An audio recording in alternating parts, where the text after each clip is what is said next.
तो मेरी कोशिश होती है कि मैं 11 साढ़े 11 बजे तक सो जाऊँ या प्रेयर वगैरह करूँ। तो अभी जो है पढ़ लेते हैं थोड़ा-सा, उसके बाद जो है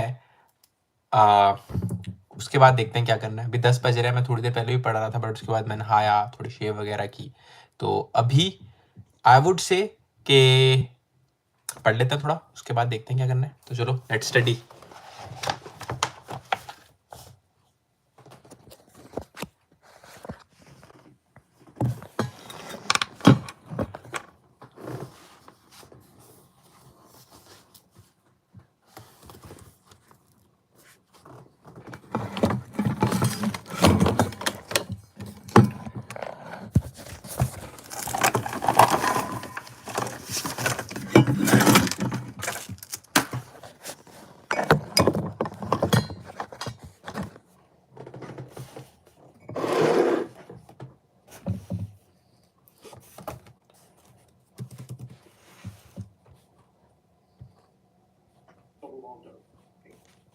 So this is the Cannon reaction. You don't have to remember this. So here's tyrosine, right here, essentially, right? So we're gonna go one of each. We're gonna oxidize that up, or insert an oxygen, and this oxygen and some carbon hydrogen bond right in here, and we're gonna end up getting a organ reach and two hydroxys. Okay, so that's a catechol. So that's oxygenase activity. And then from that catechol, we're going to oxidize the OHs to double bond O. So this is a quinone. Okay. So from tyrosine, we go up to dopa, which is dopa hydroquinone, and then to dopa quinone. And this whole process, by the way, ultimately ends up when it polymerizes to form melanin. Okay, so the beginnings of the formation of melanin. So the first step there is an oxygenase activity, and that second step with tyrosinase is the oxidase activity. Okay. I put a little asterisk there because, as you see down here, when I get rid of the thing, that is also used, catalyzed this step here by catechol oxidase. Catechol oxidase is also a ascorbate oxidase when it takes ascorbic acid and oxidizes ascorbic acid. And the ascorbate oxidase is one of the reasons why ascorbic acid, which remember is vitamin C, has antioxidation activities. This is why you add it to fruit and things to keep it from going off when you're trying to store stuff. Okay, so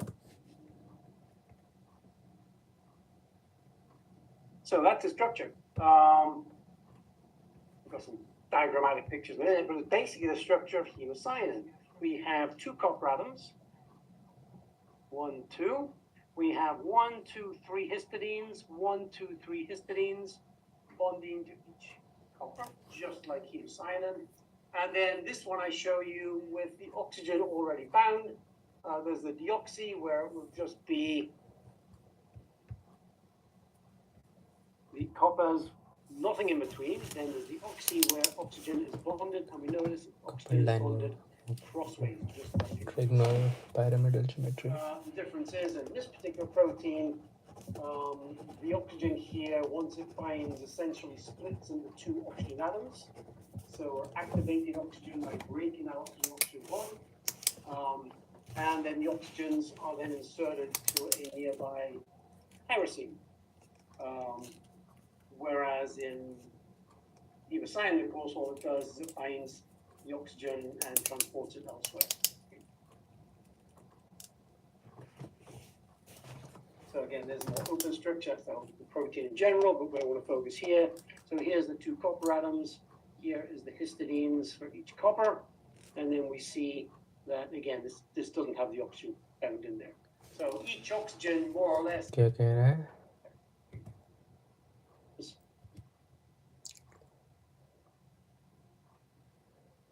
So again, there's more open structure, so the protein in general, but we want to focus here. So here's the two copper atoms. Here is the histidines for each copper. And then we see that, again, this doesn't have the oxygen bound in there. So each oxygen more or less is trigonopyramidal. Each copper is trigonopyramidal when it doesn't have oxygen bonding. So we have a trigonal arrangement of histidines around each copper. And then you can see again, here are the 1, 2, 3 histidines, there's the copper, 1, 2, 3 histidines, copper. And this one shows a water binding between the two.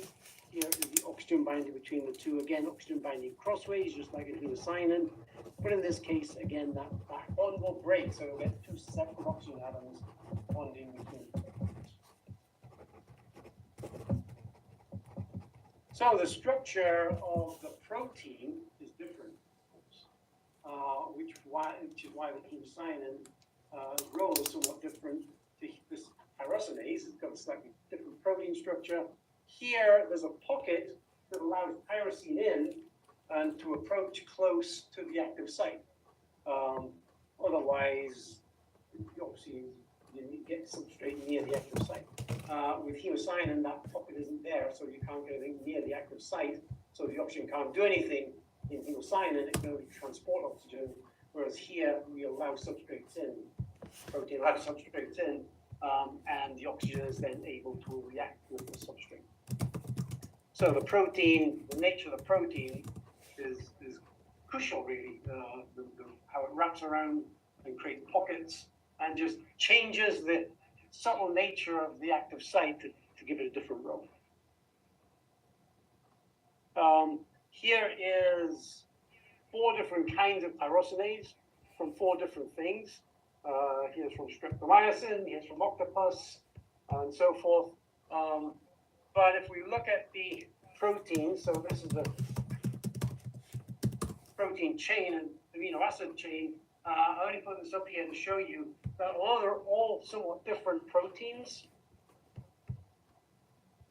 the active sites are not exactly the same. Okay, so here's the protein chain for octopus. Here's the protein chain for streptomycin, and we see where the 2 coppers sit, are bound to, and the rest of the proteins near that are almost identical. So the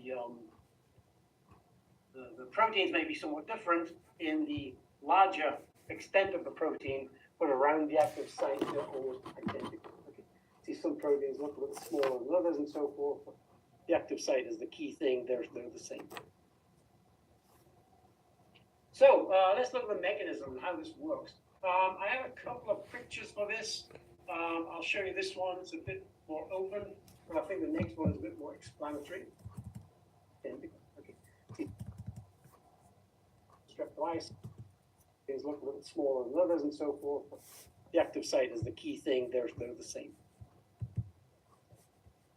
So let's look at the mechanism and how this works. I have a couple of pictures for this. I'll show you this one. It's a bit more open, but I think the next one is a bit more explanatory. So basically, here is our hemocyanin-like structure. So again, coppers.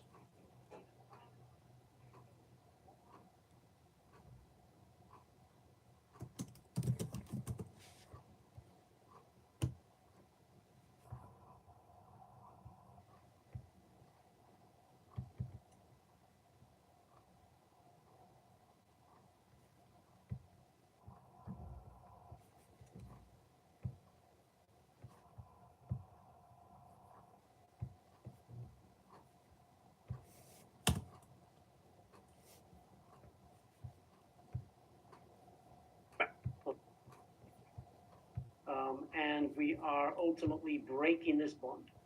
Okay, so that gives us the oxygen inserted, and the hydroxy is now separated from this oxy here. So we've broken the carbon-carbon bond, the oxygen-oxygen bond there.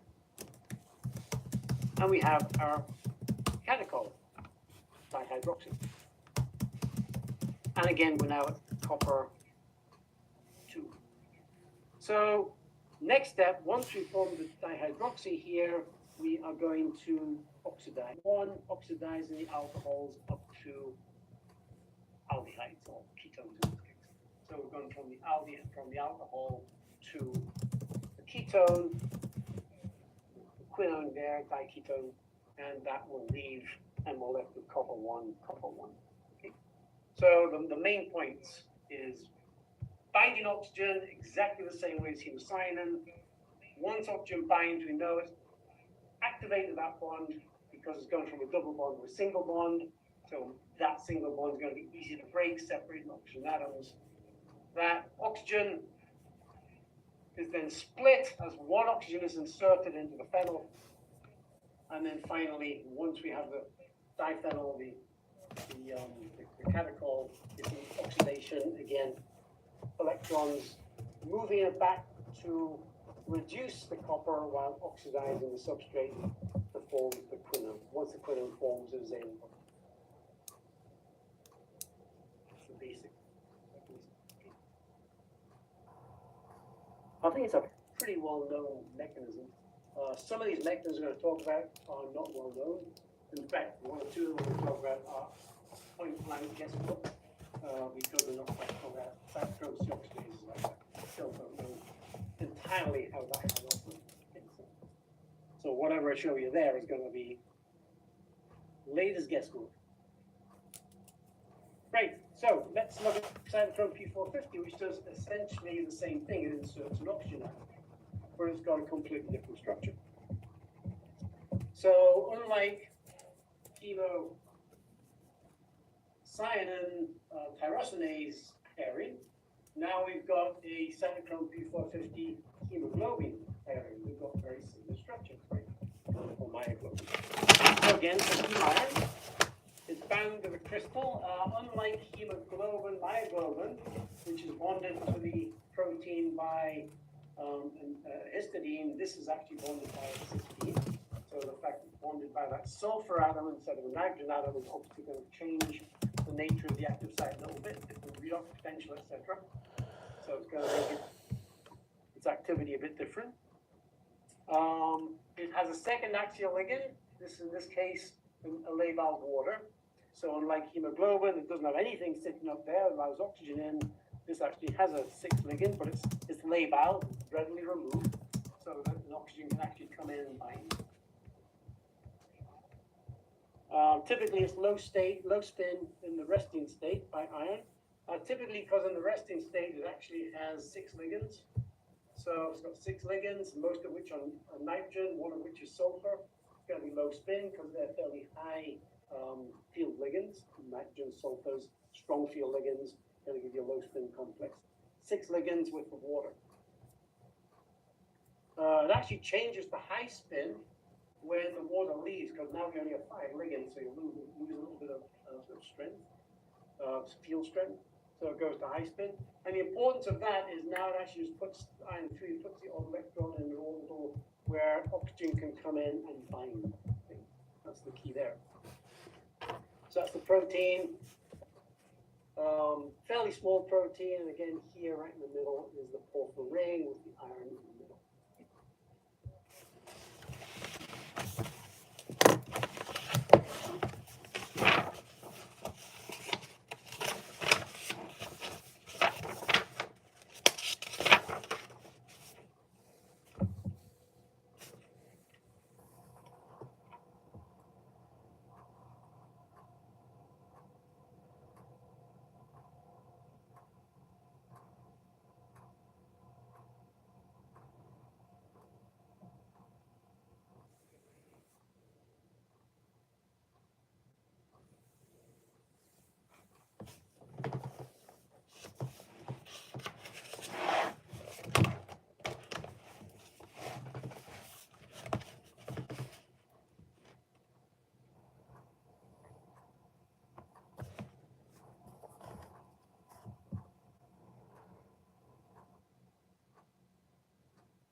LS क्या?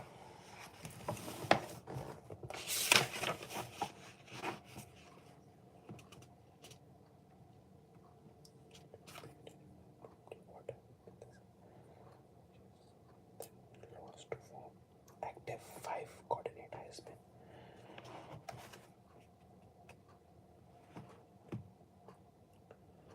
Then reduced to Fa2 positive, and once in this state it can bind dioxygen to give dimagnetic oxy, similar to oxymyoglobin.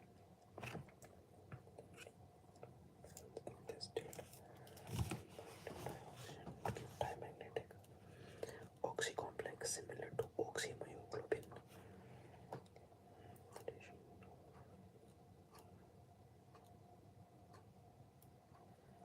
Followed by hydrolytic cleavage of OO peroxy bond.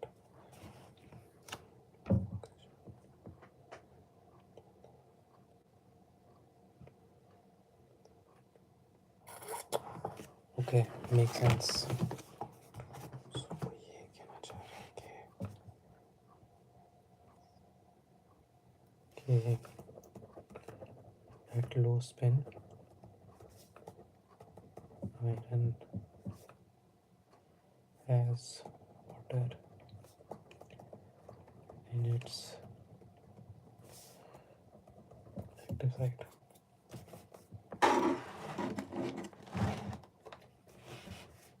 ठीक है, so iron जो उसकी active site पे है, ठीक है, तो so this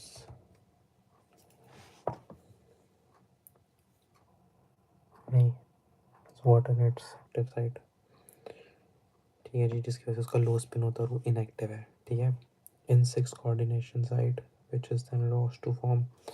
तो जब जो है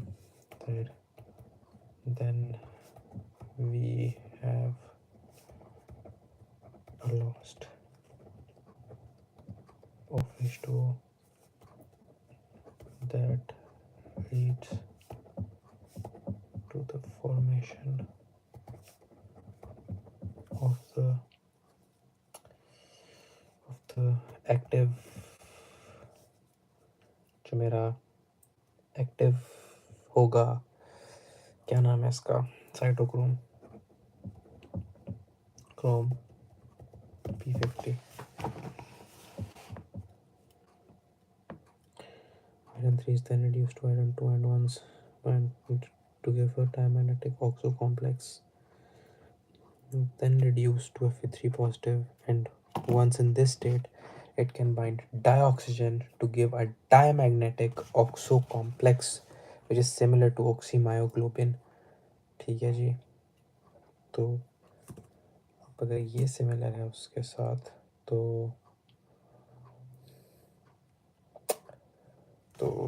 ये सिमिलर है उसके साथ, तो addition of the second electron to super followed by hydrolytic cleavage of bond. One oxygen is lost as water and the other forms porphyrin intermediate which is involved.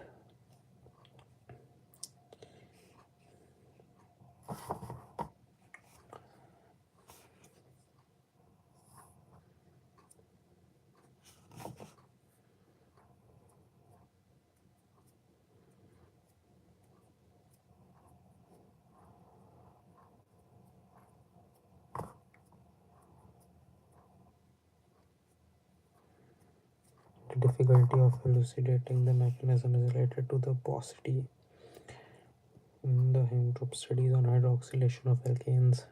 फजूल है, सही है.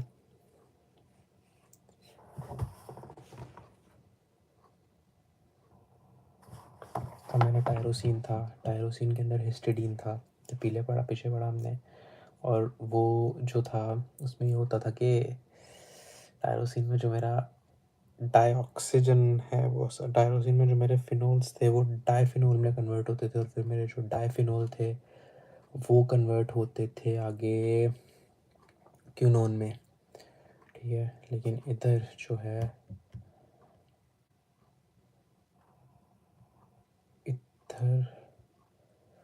जो है मेरे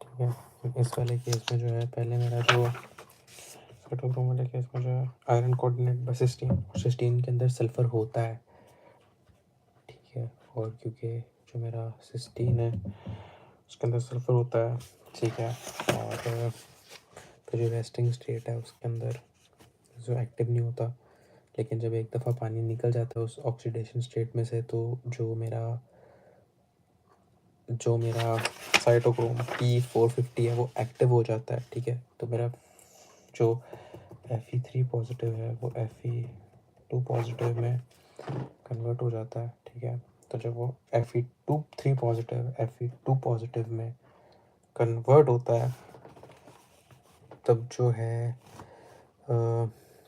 जो मेरा dioxygen can give a diamagnetic can bind, तो फिर जब वो 2 पॉजिटिव में कन्वर्ट होता है तो बाइंड कर जाता है डाइऑक्सीजन के साथ, जब तो वो ऑक्सी कॉम्प्लेक्स फॉर्म करता है जो कि सिमिलर होता है ऑक्सी मायोग्लोबिन के। Addition to second electron to superoxo is followed by hydrolytic cleavage of OO peroxy bond. One oxygen is lost as water and the other forms of intermediate H's.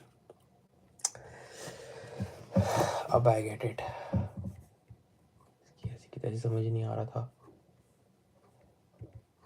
And again, there's the protein, but now we see the active side of it better. And again, it's not too dissimilar from hemoglobin. Here we have, well, in the picture here, here we have the porphyrin ring. Here is iron in the middle. This is the cysteine, so SH deprotonated, so S minus binding to the iron that holds it into the protein. This on top here would potentially be the oxygen from the labile water. So very similar to hemoglobin. Of course, hemoglobin, myoglobin doesn't have that sixth ligand on top until oxygen actually binds. So again, this is a somewhat complicated mechanism, but just again, just the highlights. And the highlights are going to be a couple of things in here because we're going to see things we have seen before. Okay, so here is our starting point. So this is our iron porphyrin bonded to the protein by the cysteine. Here is water up top. Okay. Now, this water is replaced by that could be that R could be a hydrogen or it could be an alkane. So this could be a product molecule. Okay. So assume at the beginning this is a water molecule, resting state. So in comes a substrate. So remember what we're going to do is we're going to try to insert an oxygen into an RH bond, carbon hydrogen bond. So substrate comes in. Now obviously the RH, carbon hydrogen bond, is not going to bond to the metal itself. Okay, got no lone pairs of electrons. How is it going to bond to the metal? But what it does, again, it situates itself near the metal center. So again, it slides into the pocket, and it orients itself, or the protein orients the RH molecule, so it's RH, the carbon hydrogen bond, is sufficiently close in the right orientation to the active site, so that an oxygen can then slip into that hydrogen, that carbon bond. But it's not bonded directly to the iron itself. It's got no lone pairs of electrons. It can't do that. Of course, it kicks out the water molecule as it does that. So the water leaves. The iron is now at high spin, and the substrate is situated near the iron atom.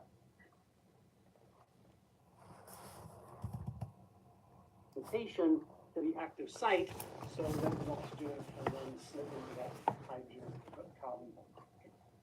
But it's not bonded directly to the iron itself. It's got no lone pairs of electrons. You can't do that. Of course, it kicks out the water molecule as it does that. So the water leaves. The iron is now at high high spin, and the substrate is situated near the iron atom.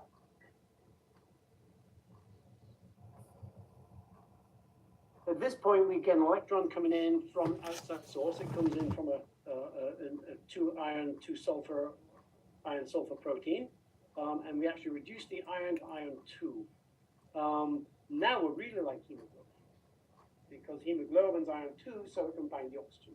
Okay. Then in comes oxygen, and oxygen binds exactly as it does in hemoglobin, myoglobin. Okay.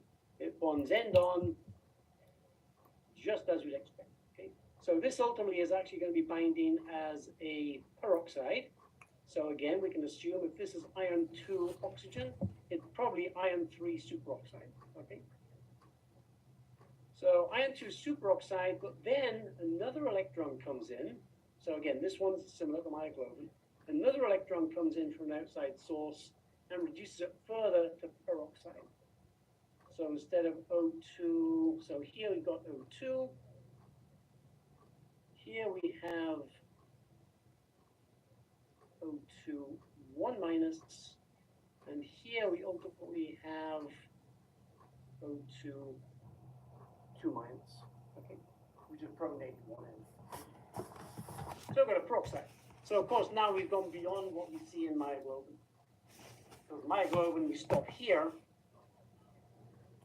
this point, and then we just take the oxygen somewhere else, and it deposits the oxygen somewhere else. So comes and goes, comes and goes. In this case, we're now converting the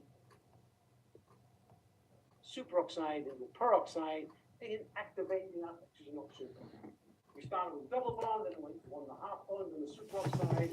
Now we've got 1 bond in the peroxide. Okay, so we're slowly but surely weakening that oxygen-oxygen bond. Ultimately, we're going to split that bond, and one oxygen is going to get inserted. Okay. So this kind of stuff is kind of similar to what hemoglobin does. Doesn't get an extra electron from somewhere else. This bit here is really the hemoglobin part, from the iron 2 to the iron 2 oxygen. So now once we've got the peroxide, we can actually split this bond. We basically protonate this oxygen here. This water will leave, and we end up with that bond flipping and forming a bond to the iron 3. And what ends up happening is we're going from iron 3 O2 2 minus. Let's put in a bracket here. So what we have at this point, we think of it as an iron 3 plus, right here. And we've got a peroxide, so that's O2 2 minus. Okay. Up here, we're going to O2 2 minus, O2 minus, too many twos, O2 minus, and an iron 4. But we also have lost an electron here in a radical. Okay. So basically, what's happened is to go from O2 2 minus, where oxygen is in the -1 state. So we've got 2 times -1 oxidation state oxygens there, right? 2 oxygens, 2 oxidation state of -1. Up here, we have an O2 minus, and another O2 minus is coming from this. So there's 2 O2 minuses. So there's 2 oxygens at -2, so it's -4. So there's 2 electrons being transferred from the iron to the oxygen. Okay, 1 electron from the iron to the oxygen to go from 1 minus to 2 minus, and another electron from the iron to go from 1 minus to 2 minus. Except if that was the case, we'd go from iron 3 to iron 5 if we lost 2 electrons. So iron 5 is pretty unstable, very high oxidation state. So what happens? The extra electron comes from the porphyrin ring, from the radical. We've seen that before, because that's exactly what happens in the cyclooxidase, peroxidases, where we had the vinyl group forming, the Fe double bond O. Okay, so that's the ferryl group.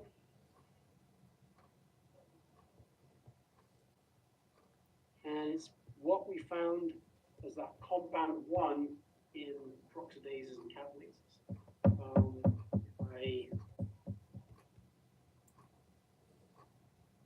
No, we shouldn't have done that. Okay. I knew it's going to happen. I lost all my annotations. Okay. All right. Let me go back.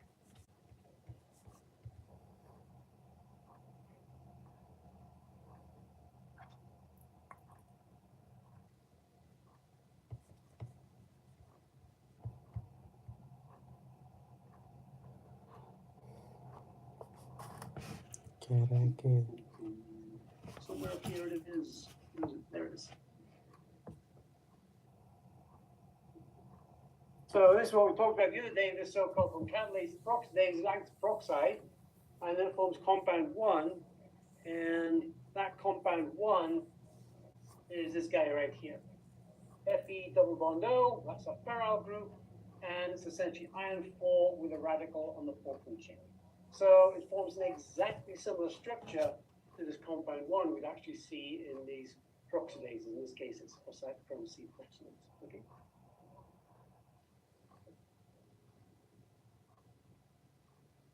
So we're kind of seeing the same chemistry over again.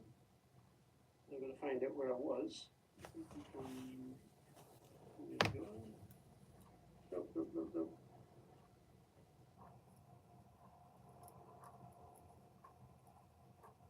And so we form this iron ferryl group, the Fe4O. Well, that oxygen is pretty darn reactive at this point. Got an oxide sitting there. It's a fairly oxidizing center because we have an Fe4 and we are short 1 electron in the porphyrin ring. So that just wants to grab electrons.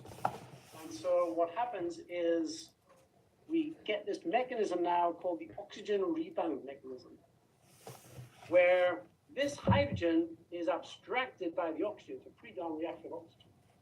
And so it just grabs the hydrogen from the RH. And it forms ultimately a R radical, and the hydrogen attaches to the oxygen. Okay.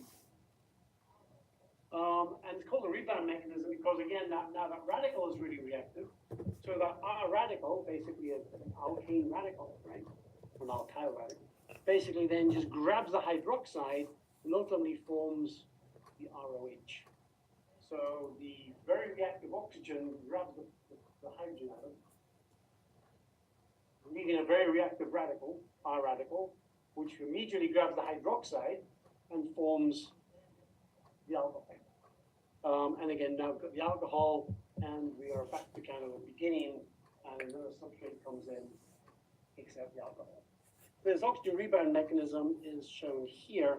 So ultimately what happens, the oxygen being pretty reactive, again, iron 4 with a radical is pretty highly oxidizing state. So it pretty much just grabs electrons, goes to iron 3. So ultimately what we're taking is that oxygen and we're moving 2 electrons to the oxygen, and we're ultimately forming the ROH. Again,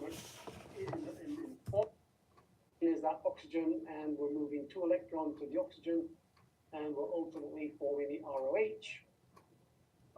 Again, in forming the ROH, what originally happens is the hydrogen is just grabbed from the alkane and leaves you that radical. Radical being super reactive, then just reacts with the hydroxy to form the alcohol. And again, we're now the 2 electrons more missing here, and to in these methanotropic bacteria. I should show us different examples. Too many hard words to say. Methanotropic bacteria. Okay.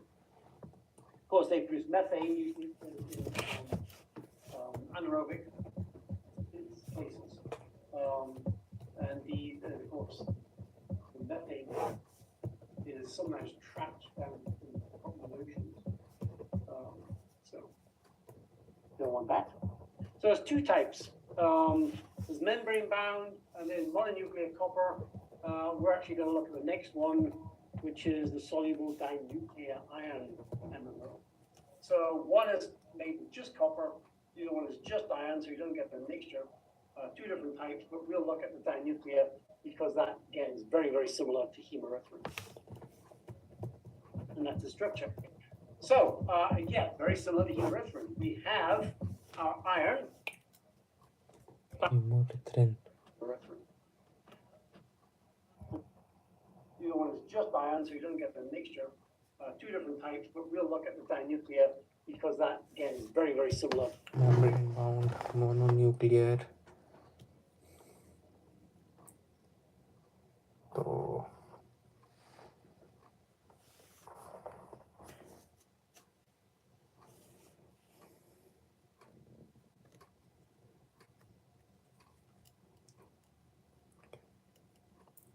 और ऑक्सीजनेजेस क्या करती हैं? ऑक्सीजनेजेस करती हैं oxygenase, पता था मुझे क्या था यार।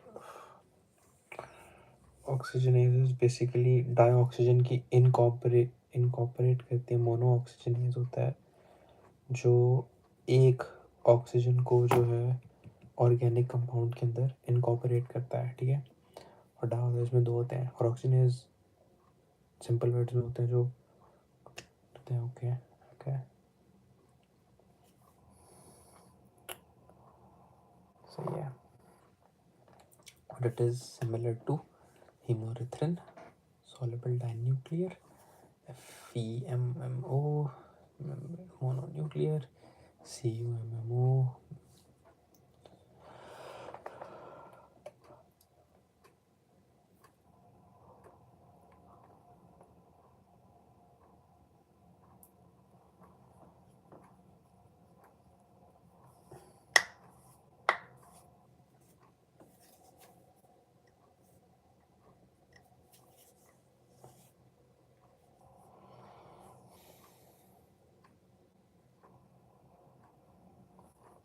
Two types of MMO, membrane bound mononuclear, ठीक है। CuMMO सारा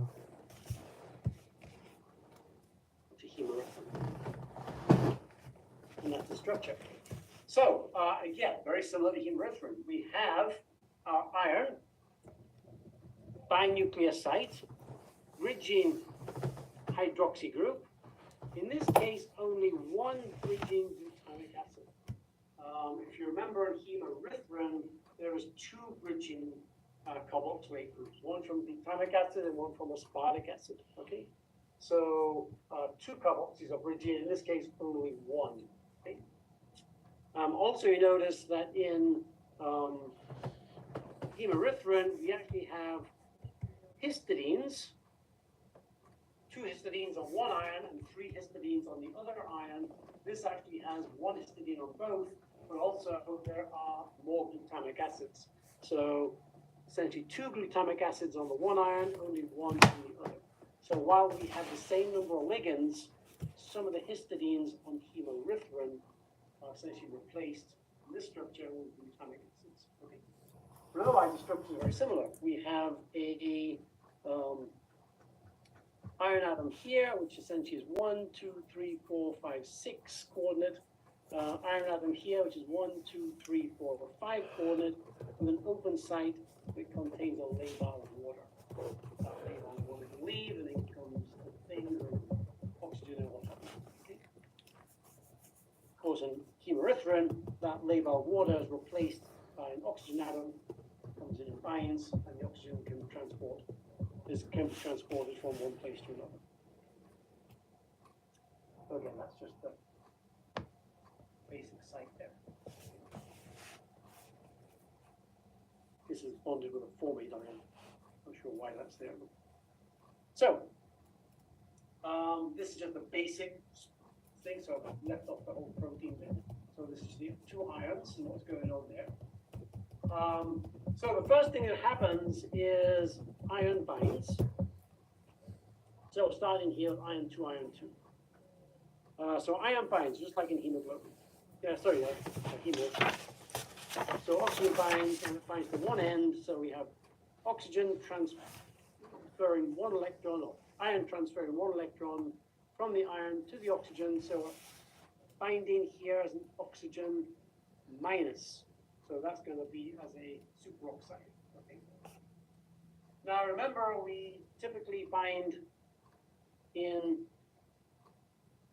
hemerythrin, we actually end up with a proton binding at this end, and we ultimately bind as a peroxide, where that extra, the hydrogen on the other end is hydrogen bonded into the protein chain.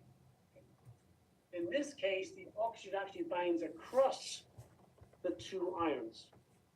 So this end now binds to here, and we go to a peroxide. So this is now an O2 2 minus.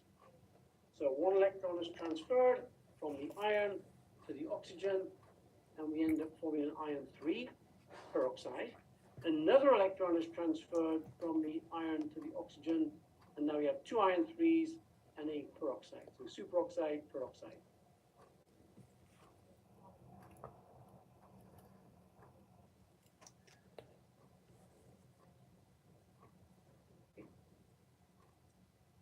So we got oxide. So again, we have slowly gone from a oxygen double bond to an oxygen 1.5 bonds to an oxygen single bond. Okay, we have activated that oxygen molecule for reaction. Okay. So this is what happens at this point.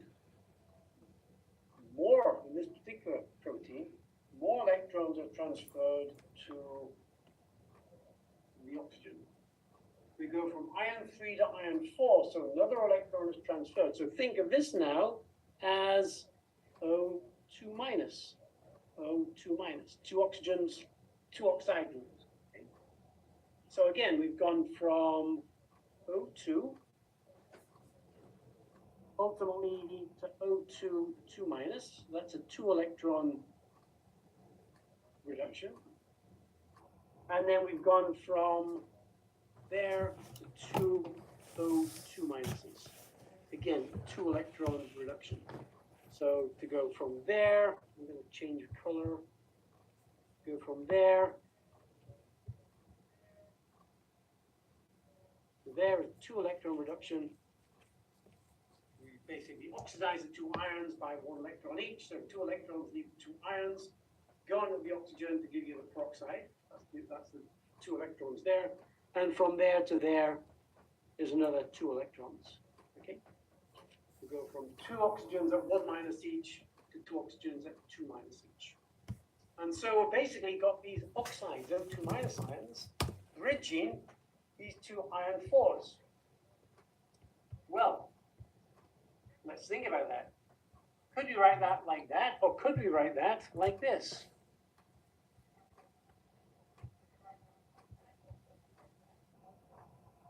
It's kind of similar, right? We have 2 bonds to an iron, 1, 2, to 2 different irons in this case, but it's kind of similar to having just 2 bonds to the same iron. This is equivalent to the ferrite group, where ultimately we have created an oxide. In this case, the oxide just happens to be bonded to 2 irons, whereas in this case, the oxide is bonded to 1 iron. Either way, we have iron 4s. Now, in this particular instance, we don't need any electrons coming necessarily from the radical because you have 2 irons. In the previous one with cytochrome, we only had 1 iron. So once you got iron 4, the second electron needed to come from the fourth one. Here we have 2 irons, so both electrons come from the irons. We don't need a radical from the radical electron from the fourth. So, but again, equivalent to the spiral. Slightly different in form, but very essentially it's an iron 4 oxide. Iron 4 oxide. Okay. So again, we've taken dioxygen, gone to superoxide, to peroxide, and then to oxide.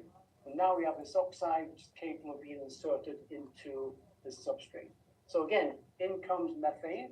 Methane situates itself near the active site, and the methane again undergoes that oxygen rebound process where the pretty reactive oxide, again oxidizing center here, pretty reactive oxide grabs the hydrogen from methane, forms hydroxide and a methyl radical.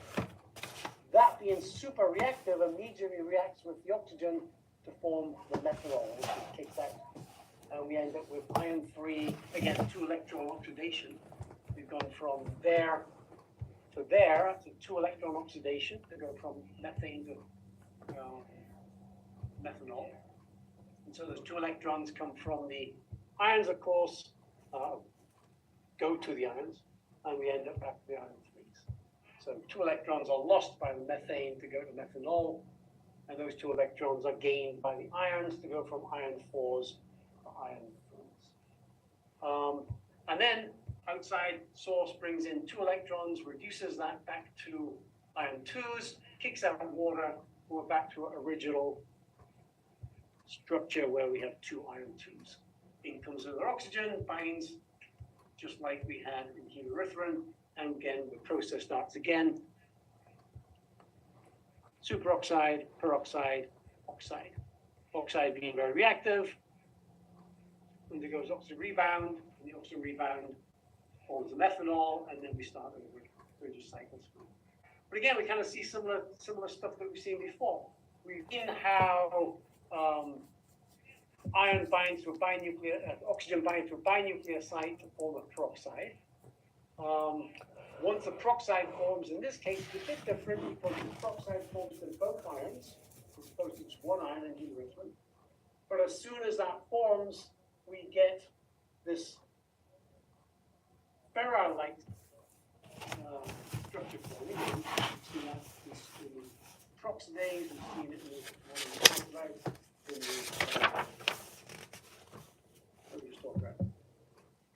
P450. And then once we have the super-reactive iron core oxide, this ferrite group, it is able to react with this oxygen rebound mechanism to form the alcohol. So again, similar kind of steps. You'll see kind of similarities I like to focus on because the similar steps in all cases. Bridge बनाया इसने bridge बनाने के बाद उसको सत्तर So I throw it up there because the similar steps in all cases. Break किया You'll see kind of similarities I like to focus on because the similar steps in all oxygen के साथ दो bond आके लगे okay so I makes sense throw it up there. They form this ferrite group. They form this ferrite group. They undergo next once everyone's done that. Okay. Okay. And then we'll get on to looking at manganese and nitrogen. We might get all of that done Wednesday, but maybe not. Okay, we'll see. So we'll see then. So don't forget, crosswords are available. More importantly, the one to do now before Friday is the practice crossword for fourth midterm if you haven't already done. That's 10 points extra credit. Don't forget to do it. Okay. And again, if you weren't in here before, currently those 10 points are included in the total. It's only because Canvas, the quiz I chose to create on Canvas doesn't allow you to do extra credit, but I will make an extra credit at some point once everyone's done that.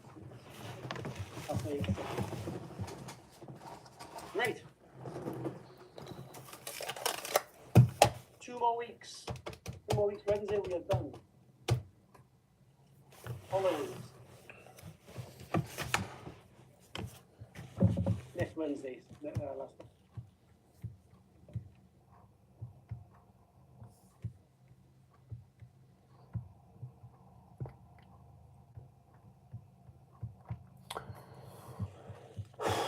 चलो यार ये तो हो गया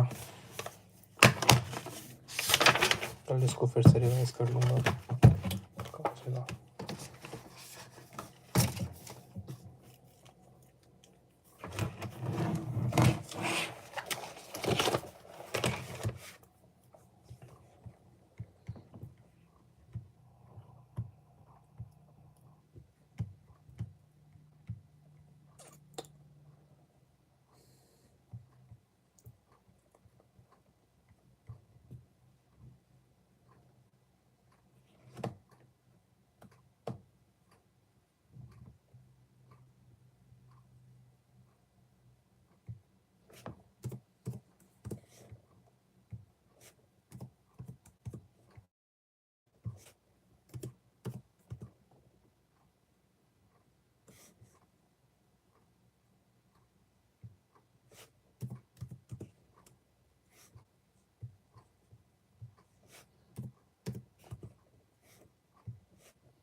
तो इनको भी print करा लेता हूँ।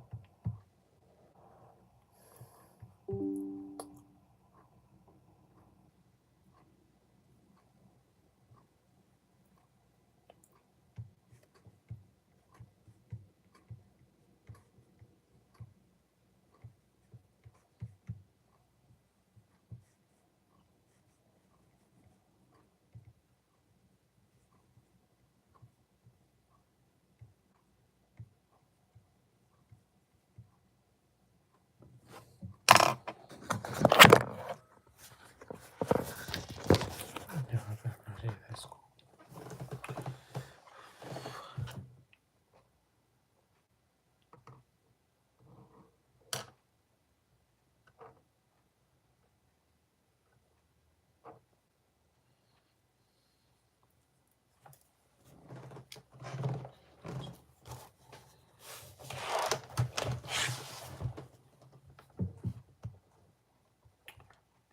कुछ एप्लीकेशन पे काम कर लेता हूँ।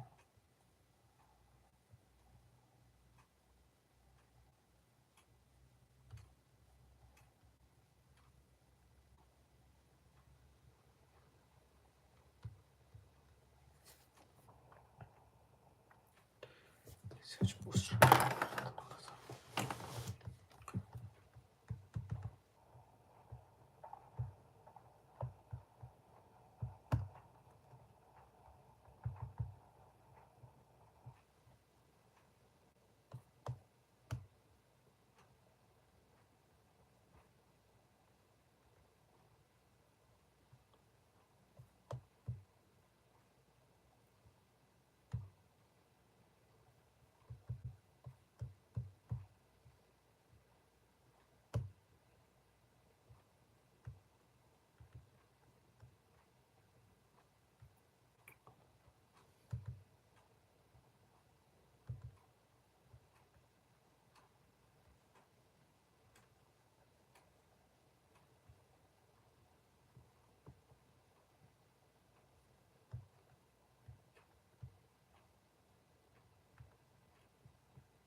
दिमाग से निकल गया मेरे।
बट यहाँ पे होगा कहीं पे।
सो ऑनलाइन फैमिली, मेरे इस पे जो है बेड टाइम का रिमाइंडर आ चुका है, बिकॉज आई स्लीप बाय अभी 11:14 11:15 हुए हैं, तो नाइट का जो स्टडी सेशन है यार वो ख़त्म हो चुका है।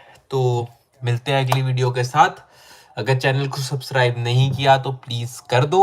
सी you in the next video, take care, bye.